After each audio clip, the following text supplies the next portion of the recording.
Théorie du cadeau. Certains avancent comme si la vie allait de soi. D'autres peinent à en saisir le sens. Certains se sentent portés, d'autres accablés. Les mêmes situations, en apparence identiques, ne donnent pourtant pas lieu aux mêmes expériences. Ce qui est vécu comme une chance par les uns peut être ressenti comme un poids par d'autres. Le monde se présente sans mode d'emploi. Il donne, il retire, il bouleverse, il répète, il évolue. Chacun tente à sa manière de trouver une forme d'équilibre dans ce mouvement chaotique. Le sens, le bonheur et la paix sont constamment recherchés, mais ne se laissent pas saisir si facilement. Nous nous investissons alors dans des quêtes, mais ce qui semble suffire à certains laisse d'autres insatisfaits. Ce qui nous suffisait hier ne suffit déjà plus aujourd'hui, hein. La vie ne se laisse pas réduire à une formule simple, ni à une addition de conditions perçues comme favorables. Elle ne répond pas de manière uniforme à ce qui lui est adressé. Les mêmes efforts ne produisent pas les mêmes effets. Les mêmes conditions ne donnent pas nécessairement les mêmes expériences. Face à cela, chacun adopte une posture existentielle, une manière singulière de regarder, d'interpréter et d'habiter ce qui se présente. Comment qualifier ce qui se présente à nous lorsqu'il se laisse si difficilement habiter? Chapitre 1. Le décor existentiel. 1.1. Le chaos silencieux. La vie part dans tous les sens. À chaque instant, des milliards d'événements se produisent simultanément. Naissance et mort, joies et drames, création et destruction. Rien ne suit une direction unique. Aucune logique totale ne permet d'embrasser la réalité dans son ensemble.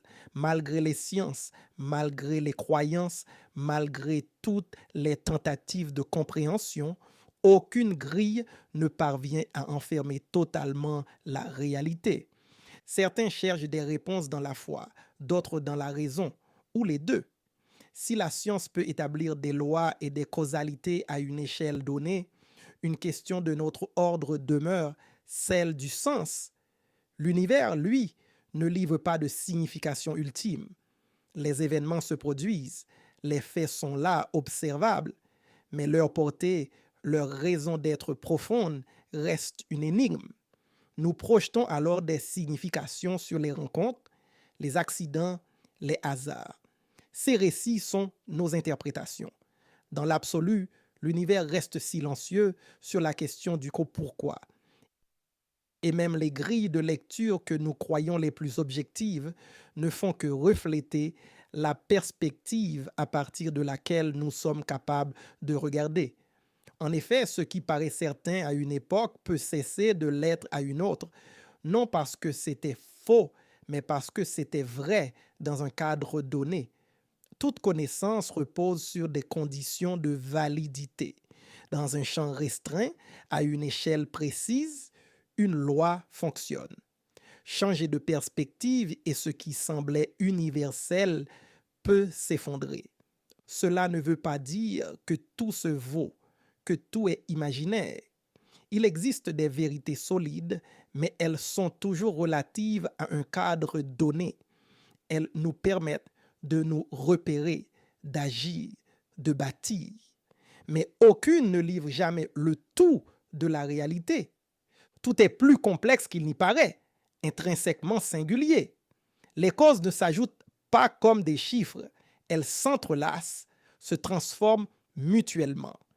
Chaque ingrédient évolue au contact de l'autre. Deux bons jus mélangés peuvent donner quelque chose d'imbuvable. Chaque solution porte avec elle son lot d'effets. Une question en amène 10 autres. Le réel est fondamentalement contradictoire à nos yeux. Les cadres de vérité s'annulent les uns les autres. La cohérence est une illusion de perspective. Il n'existe pas de position depuis laquelle parler sans contradiction. Chaque affirmation enferme sa propre négation. On ne choisit pas la vérité, on choisit ses contradictions. C'est donc ce que sont les théories, les concepts, les systèmes d'idées, des tentatives de capture du réel, des représentations partielles, jamais la réalité elle-même. Aucun n'épuise le monde. Le savoir humain est limité et relatif. L'ignorance, elle, est infinie. Ainsi, l'univers n'offre ni clé, ni garantie, ni sens unifié. Il ne nous révèle rien de définitif, ni par ses lois, ni par ses silences. Tout se déroule dans un mouvement que nous ne contrôlons pas, sans orientation ultime, sans promesse claire. Dans ce chaos silencieux, un mot me paraît juste pour qualifier ce qui se déroule. La vie est une expérience. Je l'emploie dans son sens le plus neutre, ni positif, ni négatif, ni spirituel.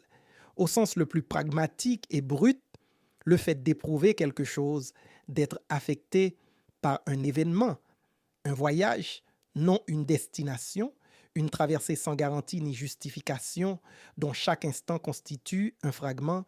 Dans ce chaos silencieux, chacun trouve une façon d'interpréter et d'habiter ce monde. C'est ce que j'appelle notre manière d'être au monde. J'appelle manière d'être au monde la façon singulière dont une personne perçoit et interprète la réalité, la manière dont elle s'y positionne et y répond. Ce n'est pas une étiquette figée, mais une orientation globale qui se construit au fil du temps. Elle alimente notre existence autant qu'elle est alimentée par elle. Chaque expérience influence notre regard. Et ce regard façonne à son tour la manière dont nous traversons les situations, dont nous répondons aux autres, dont nous vivons. Concrètement, cela peut prendre des formes très différentes. Certains sont plutôt curieux et ouverts. Ils posent des questions, explorent, voient dans les inconnus une richesse, une opportunité. D'autres sont plutôt méfiants et prudents. Ils analysent les risques, se protègent, s'avancent avec retenue. Certains adoptent une posture combative et ambitieuse. Ils voient des défis à relever partout, cherchent à gagner, à se dépasser, à se mesurer. Certains privilégient le lien, la connexion, ils cherchent la relation, l'entraide, l'harmonie avec les autres. D'autres encore préfèrent le retrait. Ils sont éloignés du monde social, observent sans participer, davantage tournés vers leur monde intérieur. Ces exemples ne sont pas des cases rigides ou enfermées quiconque.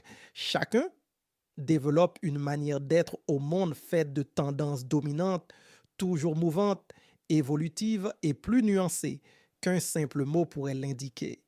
La manière d'être au monde est ainsi une synthèse vivante, une posture existentielle qui colore notre rapport à l'expérience. Elle ne détermine pas tout, mais elle donne une tonalité particulière à ce que nous vivons. Quelle que soit sa forme, cette manière d'être reste toujours traversée par une donnée issue de la vie elle-même, un mouvement constant, inévitable, qui pousse à avancer, à s'orienter, à répondre, même dans l'incertitude. Chapitre 2. Le mouvement humain. 2.1. L'humain instigateur. Je vois l'humain comme un être affamé, affamé au sens le plus simple. Il est structurellement dans la demande, dans la dissonance. Il réclame quelque chose du monde. Il ne se contente pas durablement de ce qui est donné tel quel. L'humain est engagé dans ce qu'il vit. Il a un besoin profond de sens. Il s'investit dans des éléments très variés de l'existence, des activités, des relations, des rôles, des objectifs, des idées, des expériences, des croyances, des identités. Certains de ces éléments lui sont imposés par son environnement ou son histoire. D'autres sont choisis. Mais imposés ou choisis, ils deviennent des supports d'investissement, des points d'ancrage autour desquels il organise son attention, ses attentes et son énergie. À son échelle, chacun poursuit des quêtes pour nourrir son besoin de sens, de survie. Ces quêtes sont très variées. Certains cherchent avant tout de la sécurité, quand d'autres cherchent de la reconnaissance ou de l'attention. Pour d'autres encore, il s'agit d'intensité, de capacité, de progression ou de maintien. Certains veulent créer, d'autres comprendre, d'autres améliorer, d'autres simplement tenir. Les formes varient énormément, mais la logique reste la même. Tirer quelque chose de ce qui est, déclencher un retour, une réponse, un effet. Il est dans la nature humaine de vouloir plus d'émotions, plus de retour, plus de sens, plus d'excitation, plus de maîtrise, plus de paix. Ce plus ne signifie pas excès ou démesure. Il désigne surtout le fait que ce qui est vécu finit rarement par suffire durablement tel quel. L'humain s'adapte en général rapidement à ce qu'il obtient. Ce qui, à un moment donné, répondait à la demande, devient progressivement ordinaire. Qu'il s'agisse de nourriture, d'argent, d'objets ou de relations, l'intérieur se stabilise. L'attention évolue, les attentes se précisent, de nouveaux objectifs apparaissent, parfois minimes, parfois plus ambitieux. Nous ne pouvons pas ne pas être en mouvement. L'ennui, le vide ou l'inertie nous sont difficilement supportables. Alors nous creusons, nous poursuivons. Ce mouvement n'est pas ponctuel, il est continu, perpétuel. Nous ne nous engageons pas sur un seul front à la fois. Nous investissons simultanément plusieurs dimensions de nos vies: le travail, les relations, le corps, les projets, les idées, les loisirs. Nous répartissons notre énergie entre ces différents espaces. Nous arbitrons, nous compensons, nous rééquilibrons. Quand un objet se stabilise ou s'épuise, un autre prend davantage de place. Ce jeu simultané fait partie de notre fonctionnement ordinaire. Ce fonctionnement est largement indépendant des objets investis. L'humain agit comme un instigateur. Il explore, teste, ajuste, compare, anticipe. Il tend à approfondir ce qu'il touche, à chercher à en tirer davantage, à améliorer, corriger, faire évoluer. Ce n'est pas tant l'objet qui appelle ce mouvement que la structure même de notre rapport à l'expérience. Être humain, c'est être orienté vers quelque chose, chercher à se nourrir, transformer l'expérience en terrain d'investissement, d'ajustement et de projection. Tant qu'on le peut, on veut voir, on veut saisir, on veut exister. Et c'est dans ce mouvement perpétuel que se construit notre manière d'être au monde. Elle ne se forme pas brutalement. Elle se façonne progressivement à travers les engagements répétés, les attentes qu'ils génèrent et les conséquences qui s'imposent. Ainsi, c'est précisément dans ces aventures humaines qu'un frein peut apparaître. 2.2. Le coût de l'instigation. Investir quelque chose, ce n'est pas avancer avant d'être perçu ainsi par notre culture. Investir consiste surtout à entrer dans une forme de fixation. D'un point de vue extérieur, on pourrait y voir un comportement obsessionnel. Lorsque nous cherchons un travail, lorsque nous cherchons à progresser ou à apprendre, lorsque nous nous intéressons par amour, lorsque nous cherchons de la reconnaissance ou une place, nous insistons, nous ajustons, nous persistons. L'attention se resserre, l'énergie se concentre et l'objet recherché devient central. Nous nous acharnons d'une manière ou d'une autre sur ce vers quoi nous nous orientons. Mais toute instigation a un coût. Rien ne se vit sans contrepartie. Ce coût peut être discret ou évident, immédiat ou différé, mais il est toujours présent. C'est le coût de l'expérience. Il englobe l'ensemble des éléments, tangibles ou non, vécus par un individu et qui lui sont défavorables d'une manière ou d'une autre. Dans les relations, aimer, c'est courir le risque d'être déçu. S'attacher, c'est ouvrir la possibilité de la séparation. Se confier, c'est s'exposer à la déception. Partager, c'est accepter le risque de l'incompréhension ou de l'indifférence. Dans le rapport aux objets, posséder, c'est s'exposer à la perte et à la détérioration. Ce qui est neuf finit par s'user. Ce qui est solide aujourd'hui peut se casser demain. La perte n'est pas certaine, mais elle reste toujours possible. Le corps est le lieu où le coup se manifeste de la manière la plus directe. Vivre, c'est vieillir. Chaque souffle rapproche du dernier. La douleur et la limite ne sont pas des anomalies. Elles accompagnent l'existence dès le départ. Dans le temps, vivre un moment, c'est déjà le laisser derrière soi. Et enfin, la vie elle-même, naître, c'est entrer dans une trajectoire qui mène à la fin. Donner la vie, c'est donner accès à la souffrance. Le bonheur lui-même porte déjà en lui la certitude d'un terme. C'est pourquoi beaucoup en ont peur, peur d'y prendre goût. Le bonheur prend une forme dérivée lorsque la paix ne lui est pas directement préférée. Ainsi, le coup ne prend pas une forme unique. Il apparaît sous la figure de pertes inéluctables, éprouver, partir, mais aussi sous celle de menaces incertaines, peur, risque. Même lorsqu'elles ne se matérialisent pas, ces éléments pèsent sur l'expérience.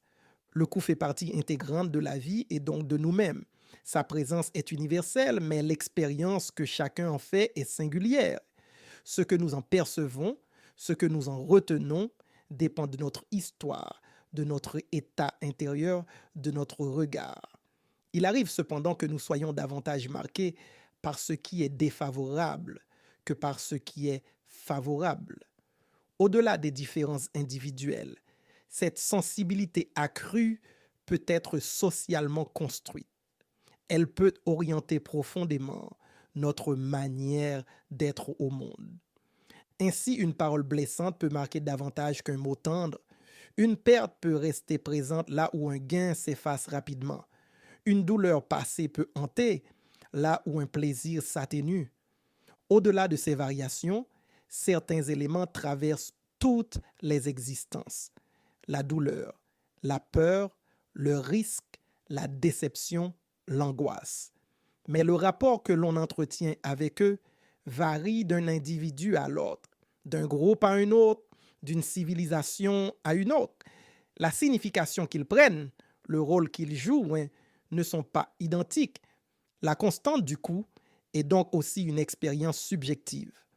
Elle s'impose en deux temps, par sa réalité, puis par la manière dont l'esprit humain la ressent, l'interprète et la fait résonner. Ainsi, le coup et la souffrance forment la toile de fond incontournable de toute existence. Elle en est la traduction sensible. Il ne peut pas y avoir de vie sans difficulté, sans qu'à un moment ou à un autre, elle ne se manifeste sous la forme d'une douleur. La souffrance dimensionne notre manière d'être au monde. Elle agit comme un signal qui façonne nos perceptions, nos pensées, nos comportements et nos liens. Elle devient plus qu'une conséquence, elle est un principe organisateur.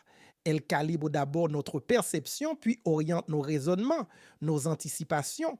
Nos calculs sont en grande partie des tentatives de prévenir un dommage futur. Nous classons, catégorisons, imaginons pour réduire l'incertitude, car l'incertitude elle-même est source de malaise. L'intelligence humaine repose largement sur des mécanismes de prédiction et de prévention de la souffrance. Elle influence enfin nos comportements sociaux. Nos règles, nos normes, nos accords implicites ne sont pas apparus par hasard. Ils constituent des dispositifs visant à répartir les coûts et à limiter les souffrances. Ils tracent les lignes autour desquelles se structurent nos comportements et nos apprentissages et posent les contraintes à partir desquelles chaque trajectoire singulière se dessine. Chapitre 3, le cadeau. 3.1, la genèse du cadeau. C'est donc dans ce décor existentiel qualifié de chaos silencieux que nous nous investissons dans des quêtes traversées d'incertitudes, de déséquilibres et de contraintes invisibles. La vie ne se présente pas comme un chemin tracé, bien que ce soit précisément ce que nous tentons parfois de présenter, voire de construire, mais comme un espace mouvant, instable, partiellement lisible et profondément subjectif. C'est dans ce chaos que l'humain avance. Chercher un travail, une relation, une sécurité, une reconnaissance ou un sens, ce n'est pas seulement poursuivre un besoin précis, c'est tenter de comprendre, de contenir ou d'apprivoiser ce chaos. On tente d'y mettre de l'ordre afin de tirer profit des situations. Pourtant, malgré ces tentatives, le sens ou la paix tant recherchée ne suivent pas une ligne claire. L'argent ne peut être définitivement synonyme de bonheur.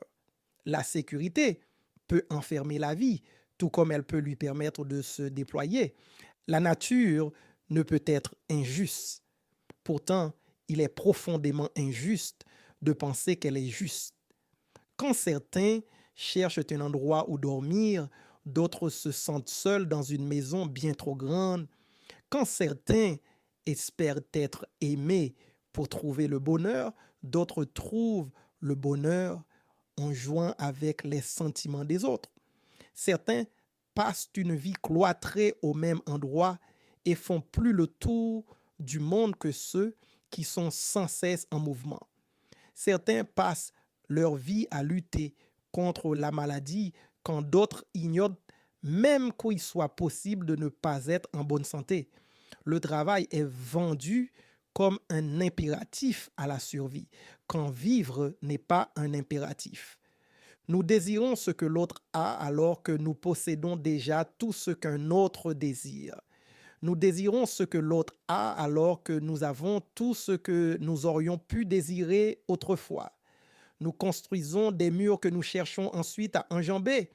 Nous parlons de croissance quand bien même la souffrance s'accroît. Le bonheur est un sentiment que l'on tend en vain de dompter. La beauté porte son revers. Elle n'est pas synonyme de bonheur. Les capacités, l'intelligence, la sensibilité s'accompagnent de charges spécifiques. La conscience elle-même, si elle est un privilège, n'est pas sans contrepartie. Avoir de l'argent, des amis, une reconnaissance, une place contient toujours des souffrances potentielles et factuelles. Ce qui est censé protéger du manque peut, silencieusement, exposer davantage au risque de la perte. Ce qui sécurise peut accroître la chute. Ce qui élève peut alourdir. Nos dispositifs de protection ne font pas exception. Les règles, les rites, les contrats sociaux, les conditions de vie pensées pour réduire les coûts peuvent, en cas de rupture ou de défaut, intensifier la souffrance. Ce qui était autrefois un gain devient un minimum exigé. Ce qui relevait d'une amélioration devient invisible. Ce qui devait rassurer devient une norme à laquelle il faut désormais se conformer. Plus la protection est intégrée, plus son absence peut être violente. Face à un réel aussi vaste, contradictoire et instable, il devient impossible de tout embrasser à la fois. Cette complexité ne peut être vécue telle qu'elle.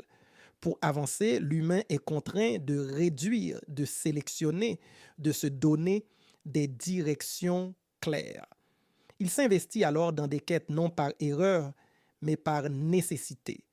Ce mouvement de focalisation n'est pas un enfermement volontaire, mais une condition fonctionnelle de toute trajectoire. À force de s'investir dans des quêtes, le regard se structure autour de ce qui est poursuivi. Ce mouvement n'a rien d'exceptionnel. Il accompagne toute construction, toute trajectoire, toute implication réelle. Mais ce faisant, une partie de ce qui existe déjà cesse d'occuper le premier plan. Non parce que cela disparaît, ni parce que cela perd sa valeur objective, mais parce que l'attention est ailleurs. Ce qui est vécu comme central organise silencieusement le reste. Et parfois, lorsque cette organisation si ancrée se fissure, quelque chose réapparaît ou apparaît. Non comme une réponse ni comme une correction, mais comme un constat lucide et implacable. Tout n'était pas contenu dans ce qui était poursuivi. L'immensité des autres lectures, des autres expériences possibles, des possessions, de l'environnement devient à nouveau visible. C'est à cet endroit précis que peut apparaître ce que j'appelle le cadeau. Et deux, le cadeau, lorsque la quête ou la construction dans laquelle on s'était engagé se fissure ou s'effondre, quelque chose de particulier peut apparaître. Ce ne sont pas de nouveaux gains, mais des éléments de base qui étaient devenus invisibles. Le champ des possibles, jusque-là réduit, peut s'élargir brusquement. Le décor chaotique réapparaît dans sa forme brute. La nature, l'environnement, les autres, notre propre corps et ses capacités, le jour qui se lève comme la veille, les objets, les croyances, rien de tout cela n'est nouveau, tout cela redevient simplement perceptible. Dans nos quêtes et au-delà, le coup s'impose avec une immédiateté tangible. Il est dense, présent, difficilement évitable. Le gain, en revanche, possède une résonance plus intermittente. Qu'il s'agisse d'une ressource, d'une relation, d'un répit ou d'une opportunité, il apparaît comme un surplus, un bonus qui élargit ou facilite momentanément le champ des possibles sans jamais être garanti ni définitif.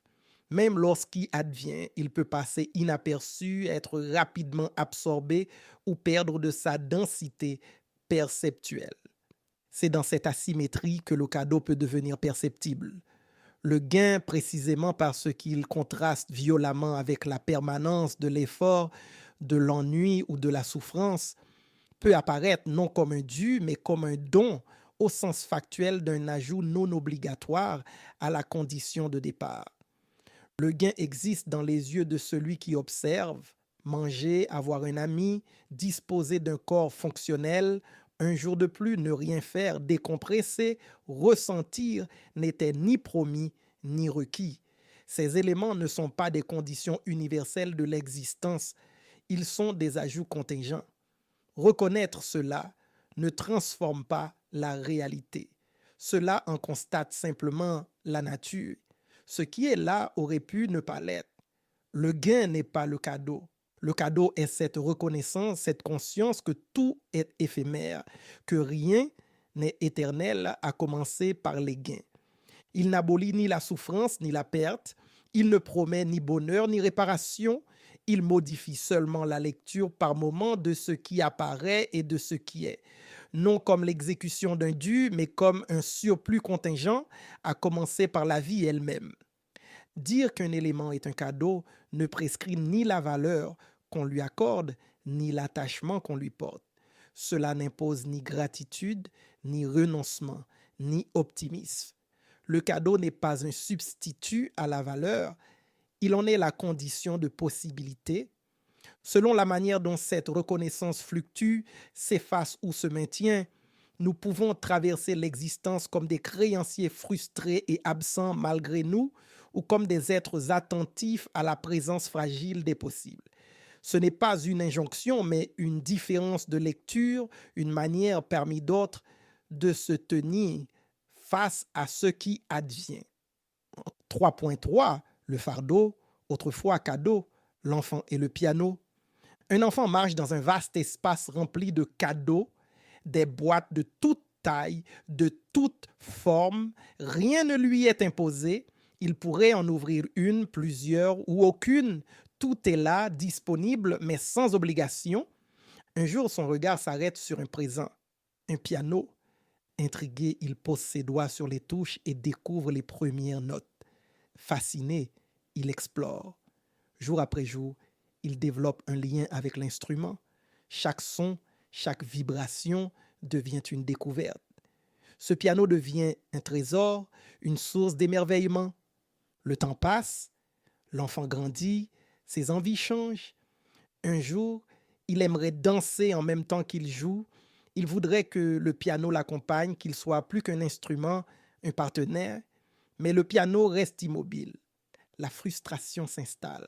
Ce qui avait été source de joie devient une limite. L'enfant commence à voir ce qu'il ne voyait pas auparavant.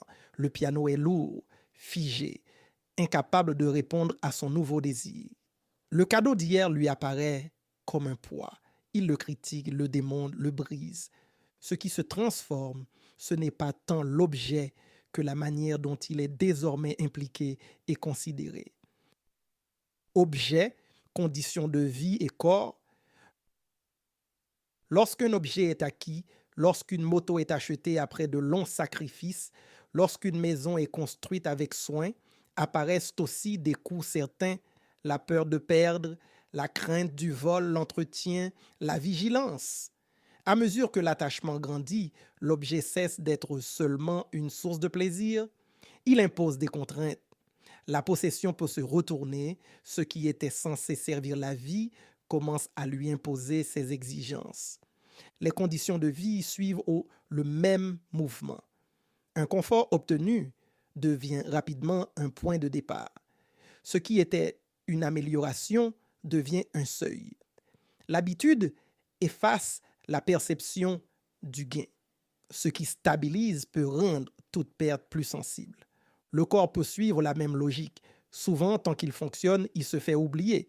La santé devient silencieuse, intégrée, presque transparente. Ce n'est souvent qu'à la suite d'une fatigue, d'une douleur ou d'une maladie que ce qui était là sans être remarqué réapparaît. La fonctionnalité cesse alors d'aller de soi. Ce qui n'était pas perçu comme un gain reprend soudain du poids. Relations, institutions, enfants, dans les relations et les structures sociales, le glissement est du même ordre. Un ami qui me consacre son temps, l'État qui garantit un droit, une relation qui dure, un inconnu qui se comporte bien, vécu comme des garanties, ces éléments ne sont pourtant pas obligatoires dans la traversée de la vie. Un être cher peut se retirer, une institution peut faillir, un accord peut être rompu, un individu peut agir contre nous. Reconnaître cette fragilité n'est ni un acte de soumission, ni de passivité. C'est un acte de libération qui n'enlève rien à l'exigence, mais qui déplace le regard. Le cadeau est aussi dans cet écart. Parce que je sais que l'autre ou le système aurait pu agir autrement, son action en ma faveur prend une nature particulière. Elle n'est plus seulement une ligne d'un contrat ou le résultat d'obligations sociales, mais un acte situé, un acte de présence au monde. Les enfants peuvent s'inscrire dans ce même mouvement. À leur arrivée, ils apparaissent comme des présences singulières, non garanties. Chaque progrès, chaque parole, chaque instant partagé peut être vécu comme un événement. Puis, peu à peu, la présence s'installe. L'enfant est là, il grandit, il occupe l'espace, il devient une donnée stable du quotidien. Ce qui relevait de l'imprévu devient une attente. Ce qui était reçu devient exigé. L'enfant n'est plus seulement perçu comme un être en devenir, mais comme un rôle à tenir, une trajectoire à suivre, une réponse à fournir, parfois à des attentes qui le précèdent. Le parent ne voit plus seulement ce qui est là, mais ce qui manque, ce qui tarde, ce qui dévie. La relation se charge, non par absence d'amour, mais par accumulation d'attentes. Ce qui change, ce n'est pas tant l'évolution de ce qui est là que la façon dont on le considère. Ainsi, le risque de voir un gain se muer en fardeau est omniprésent.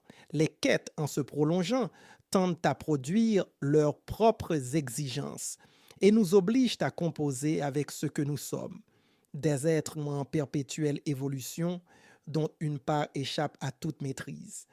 Le gain se retrouve menacé par son propre succès. Ce qui est perçu comme un gain tend inéluctablement à se sédimenter, à devenir une attente, une norme, un fardeau. Les attentes s'épaississent, se multiplient, s'enchaînent. Ce qui avait été reçu comme un ajout devient un point d'appui, puis un minimum implicite, puis une condition silencieuse de fonctionnement. Même avec le temps que la vie nous offre, nous planifions jusqu'à extrêmement loin, nous le considérons comme un dû futur. Nous pouvons ne pas habiter chaque jour qui nous est offert, tout en exigeant de vivre le plus longtemps possible. Le regard ne se porte plus sur ce qui est là, mais sur ce qui doit suivre, s'améliorer, se maintenir. L'urgence, l'attention ou la critique ne viennent pas remplacer le cadeau. Elles l'enveloppent, l'écrasent, le recouvre. Le cadeau ne disparaît pas. Il devient simplement indiscernable sous l'accumulation des attentes. Chapitre 4. L'expérience nue. 4.1. Le champ des possibles quotidiens. Le cadeau apparaît parfois de manière brutale lorsque certaines quêtes se fissurent. Ce qui occupait tout l'espace se retire soudain, laissant possiblement apparaître autre chose. Non pas quelque chose de nouveau, mais ce qui était déjà là, relégué à l'arrière-plan. Pour celui qui ne le voyait pas encore, Cette apparition peut être saisissante, presque violente. Le monde semble soudain plus vaste, plus dense, plus vivant, alors même que rien n'a changé. Le cadeau ne naît pas de ses fissures. Il n'y surgit que pour ceux à qui il échappait. La rupture ne crée rien, elle enlève. Elle retire ce qui captait toute l'attention. Elle dégage le champ. Ce qui devient soudain visible n'est alors ni une compensation, ni une leçon, ni un sens caché, mais une présence nue. Ce qui existe, ce qui est offert là, maintenant et sans promesse. Dans la vie ordinaire, le champ des possibles est bien plus vaste que ce que nous percevons. Pourtant, dans la pratique, des habitudes, une identité, un projet, des relations, des automatismes, ainsi que des attentes et des croyances sur ce que nous et les autres devrions faire ou ne pas faire réduisent drastiquement ce champ. C'est là que la théorie du cadeau prend tout son sens, non pas comme une invitation naïve à voir les choses positivement, surtout pas, mais comme la possibilité d'entrer dans l'expérience de la vie avec un regard plus nu. La réalité est souvent bien plus ouverte que ce que nous pourrions voir. L'attente, attendre serait nécessairement perdre du temps, pourtant ce temps existe simplement. Il est là, offert, libre d'être habité de tellement de manières possibles, en observant autour de soi, en faisant une pause ou encore en discutant. Et dans le simple fait de discuter avec un ami, un inconnu ou un membre de la famille, l'éventail des sujets possibles et des personnes avec qui les aborder est immense. Il en va de même lorsque l'on observe un comportement dérangeant chez quelqu'un, comme si cela constituait une anomalie. La réaction immédiate consiste souvent à s'en agacer. Pourtant, cette situation peut aussi devenir un terrain d'apprentissage sur l'humain, sur l'ordre, sur nous. Pour certains, chercher un métier est une expérience angoissante et imposée. Pour d'autres, c'est une occasion de se rencontrer et de se connaître alors même que les deux vivent la même situation en apparence. Certaines situations deviennent aussi intéressantes parce qu'elles provoquent des émotions fortes. La colère, la honte ou la frustration peuvent être vécues comme des états à éviter. Pourtant, ressentir intensément, c'est la vie, c'est se découvrir, c'est s'expérimenter. Ceux qui ont connu des périodes d'insensibilité ou de vide émotionnel savaient peut-être encore mieux qu'éprouver quelque chose, même de manière inconfortable, ne peut être forcément synonyme de quelque chose de mauvais. Le cadeau ne renvoie en rien à une idée de positivité. Il ne désigne pas ce qui plaît, mais ce qui se donne à vivre. Il peut aussi se manifester dans la douleur, comme dans la frustration, mais aussi dans le fait de se retirer, dans le fait de pleurer, de détester, de regretter, de mettre du sens, de déprimer, dans le fait de ne rien faire, dans la possibilité même de s'enfermer dans des croyances ou de rester passif. Le cadeau est dans la conscience que tout est éphémère, rien n'est amené à durer. En ce sens, tout n'est que bonus. Rien n'est dû, rien n'est obligatoire, tout est à habiter, tout n'est que cadeau. La vie reste une expérience ouverte, elle contient des moments agréables, des moments absurdes, des moments douloureux. Elle n'est pas un scénario parfaitement maîtrisé, mais une expérience ouverte dans laquelle nous sommes plongés à chaque instant. À chaque réveil, le champ des lectures possibles est immense, bien que nous n'en habitons qu'une infime partie. Le cadeau, ce n'était pas hier, ce n'est pas demain, c'est maintenant, à chaque seconde. Il est dans l'instant présent. Ce n'est pas le fait d'être heureux, mais le fait de savoir que dans l'absolu, la possibilité de tirer quelque chose ici et maintenant existe sûrement. De par notre structure, le champ est toujours réduit. En avoir conscience permet de ne pas perdre de vue le cadeau. 4.2. Expérience brute. Certains ont toujours perçu le cadeau à travers des choses simples, ordinaires, dans le fait d'être là, de pouvoir marcher, parler, rencontrer, regarder, pleurer, rire, Rien d'extraordinaire, juste une manière particulière de se tenir face à ce qui est, qu'il se révèle ou qu'il ait toujours été là dans les yeux de celui qui observe. Le cadeau reste une expérience déroutante par nature. Depuis tout jeune, face au champ des possibles, je savais ô combien il m'avait été difficile de mettre du sens. J'ai fini par en poser. C'est quand j'ai tout perdu que j'ai compris que je n'avais rien perdu. Elle a été la base de tout. Je l'avais perdue, puis retrouvée, et cette fois, je l'ai comprise plus profondément que jamais. La théorie du cadeau, ce qui va suivre est un partage sur les mois après un basculement intérieur. Un jour, ma voiture est tombée en panne encore. Mais cette fois, je ne l'ai pas réparée. Je ne pouvais pas. Je l'ai vendue pour 3 fois rien. J'ai accueilli cette situation avec une grande légèreté. Ce n'était pas du déni et je ne me réjouissais pas de la difficulté. Je ne l'ai pas regardée comme une épreuve salvatrice. Je l'ai simplement constatée et acceptée. J'étais ailleurs, absorbé, comme saisi par une évidence récente et bien plus grande. Les pertes passées m'avaient ouvert les yeux sur l'immensité des choses riches qui m'entouraient et que je n'avais jamais vraiment vues, ou du moins que j'avais fini par ne plus voir. Perdre une voiture peut être considéré comme dérisoire, et c'est précisément ce qui en fait un bon exemple. Ici, je reste léger, mais cet incident incarne une multitude de difficultés, de douleurs rencontrées. Alors, j'ai marché. J'aurais pu y voir un recul, mais grâce au travail intérieur déjà amorcé et ce basculement de focale, cette situation m'a permis de me rencontrer encore plus intensément. Au début, ce n'était pas confortable. Il a fallu affronter mon propre regard et les jugements silencieux des autres, qui reflétaient surtout mes anciennes croyances. J'ai commencé à aller à l'école à pied et c'est ainsi que j'ai fini par décrocher le diplôme que je n'avais pas encore obtenu, même quand j'avais une voiture. Un diplôme n'est pas synonyme de réussite pour moi, mais le fait d'avoir voulu l'obtenir représente une réussite, car il faisait sens à ce moment-là. J'ai découvert une autre manière de vivre. Chacun de mes trajets avait du sens, il s'inscrivait dans une profonde rencontre avec moi-même.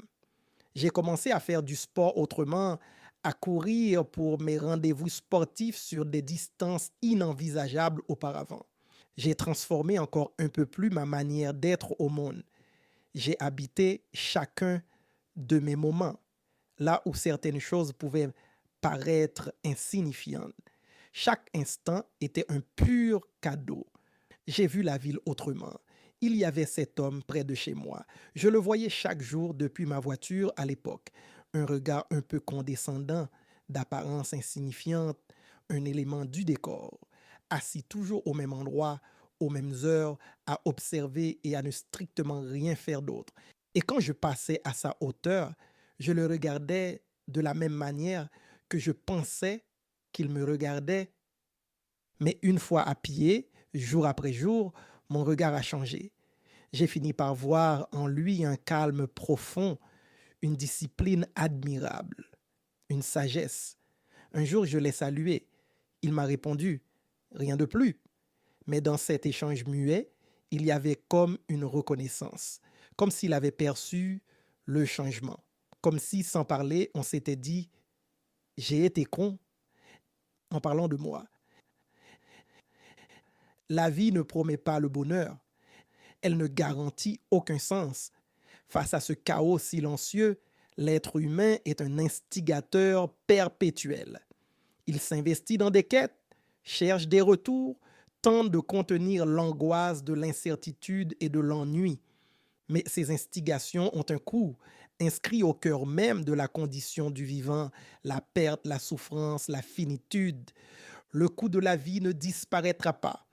Il est la condition de la marche comme la friction est la condition du mouvement. Le cadeau naît d'un renversement métaphysique majeur. Il vient contrebalancer, au moins par moments, le caractère éphémère et douloureux, source d'angoisse permanente de la vie.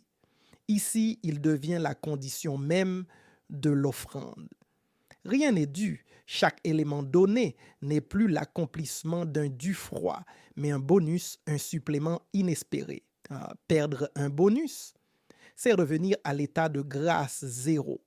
Le cadeau n'est pas tant dans ce que l'on reçoit, mais dans la lucidité qu'on n'avait rien à recevoir. Tout n'est que cadeau. Le paysage reste le même. Seule la manière de l'habiter change, au moins par moment.